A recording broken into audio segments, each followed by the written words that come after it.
اس سے پہلے سورہ بقرہ کی مختلف آیات کا خلاصہ پیش کیا گیا۔ جو آیت کریمہ چل رہی تھی اس میں یہ کہ اللہ تبارک و تعالیٰ فرماتا ہے یسألونک ماذا ينفقون، اے محبوب آپ سے پوچھتے ہیں یہ کیا خرچ کریں، تو آپ فرما دیں جو بھلائی سے خرچ کرو فللوالدین والاقربین، تو وہ والدین کے لیے ہے اور قریبی رشتہ داروں کے لیے ہے، والیتامیٰ اور یتیموں کے لیے ہے۔ تو یتیموں کے لیے یتیم کسے کہا جاتا ہے؟ چنانچہ شریعت کے اندر اس نابالغ بچے کو کہا جاتا ہے جس کے باپ کا انتقال ہو جائے اور بالغ ہونے کے بعد پھر وہ یتیم نہیں رہتا۔ اور بلوغت کا جو معاملہ ہے وہ اگر بچی کا معاملہ ہے تو بچی کم سے کم 9 سال میں بالغ ہو جاتی ہے اور بچہ 12 سال میں بالغ ہو جاتا ہے، اور یا اس کی داڑھی موچ یا بغل زیر ناب بال نکل آئے تو یہ بھی بلوغت کی نشانی تصور کی جاتی ہے۔ تب ایسی صورت میں جو نابالغ ہو، باپ کا انتقال ہو جائے، اس کو یتیم کہا جاتا ہے۔ اور حضور صلی اللہ علیہ وسلم فرماتے ہیں کہ اس مسلمانوں کا گھروں میں سب سے بہترین اور شاندار وہ گھر ہے جس گھر میں کوئی یتیم بچہ ہو۔ اور ایک روایت میں حضور صلی اللہ علیہ وسلم ارشاد فرماتے ہیں کہ جو یتیم کی کفالت کرتا ہے، یتیم کی پرورش کرتا ہے، قیامت کے دن میں اور وہ دونوں اس طرح ہوں گے۔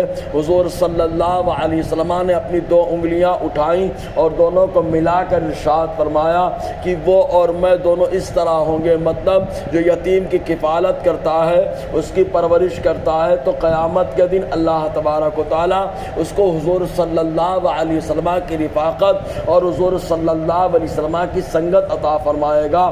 اور ایک روایت میں آیا حضرت ابو بکر صدیق رضی اللہ تعالیٰ عنہ کے پوتے جن کا نام قاسم ہے، وہ روایت کرتے ہیں کہ میری پھپھی یہ عائشہ صدیقہ رضی اللہ تعالی عنہا کی طرف اشارہ کرتے ہوئے کہ میرے والد کا جب وصال ہو گیا تو وصال کرنے کے بعد ہم لوگ یتیموں کی پرورش کیا کرتی تھی، تو عائشہ صدیقہ رضی اللہ تعالی عنہا نے خود یتیموں کی کفالت فرمائی اور ان کے مال سے برابر جب بھی وقت ہوتا تو زکوٰۃ بھی ادا کرتی تھی۔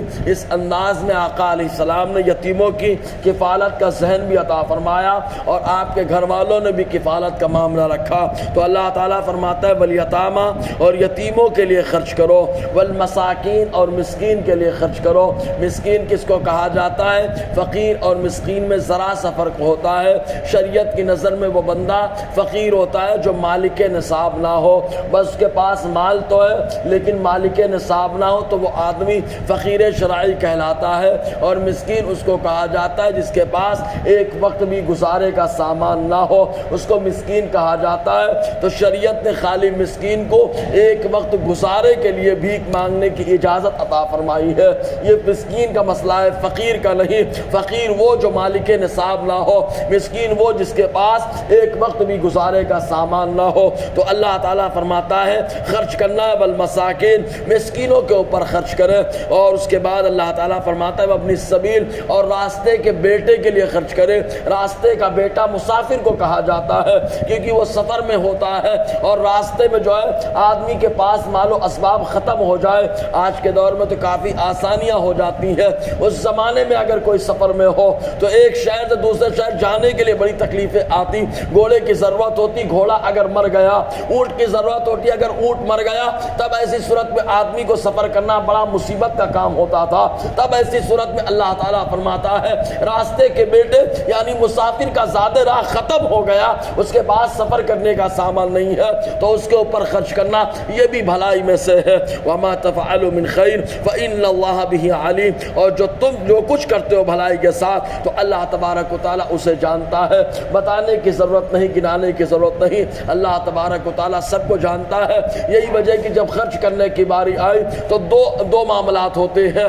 ایک معاملہ یہ ہوتا ہے کہ جہاں دین کا کام ہوتا ہے، اور ایک معاملہ یہ کہ کہیں جہاں پر شخص واحد کا کام ہوتا ہے، جہاں پر شخص واحد کا کام ہو وہاں پر چھپا کر خرچ کرنے کا حکم دیا گیا۔ جیسے آقا علیہ السلام نے فرمایا روز محشر اللہ تبارک و تعالی 7 لوگوں کو اپنا سایہ کرم عطا فرمائے گا۔ ان میں سے ایک وہ شخص جو داہنے سے دے بائیں کو پتہ نہ چلے، یعنی شخص واحد کی مدد کرنا ہے تو وہاں دکھاوا نہیں ہے، وہاں چھپا کر خرچ کیا جائے، لیکن اگر کوئی دین کا کام کیا جا رہا ہے تو حضور خود ظاہر فرما دے رہے ہیں کہ ابو بکر پورا مال لے کر کے آئے ہیں، عثمان غنی نے اتنا مال خرچ کر کے جنت کو خرید لیا ہے، حضرت عمر رضی اللہ تعالیٰ عنہ نے آدھا مال خرچ کر دیا ہے۔ اس انداز میں آقا علیہ السلام خود نشاندہی فرما رہے ہیں۔ تو جہاں دین کا کام ہو وہاں کھل کر کے خرچ کرنا، یہ رغبت دینے کے لیے یہ آقا علیہ السلام کو پسند رہا، اور شخص واحد کی مدد ہے تو وہاں پر چھپا کر کے کرنا یہ اللہ تعالیٰ کو، رسول اللہ کو پسند ہے۔ انشاءاللہ اور آگے گفتگو رہے گی۔ اللہ تعالیٰ ہم سب کو فیضان قرآن، برکات قرآن سے مالا مال فرمائے۔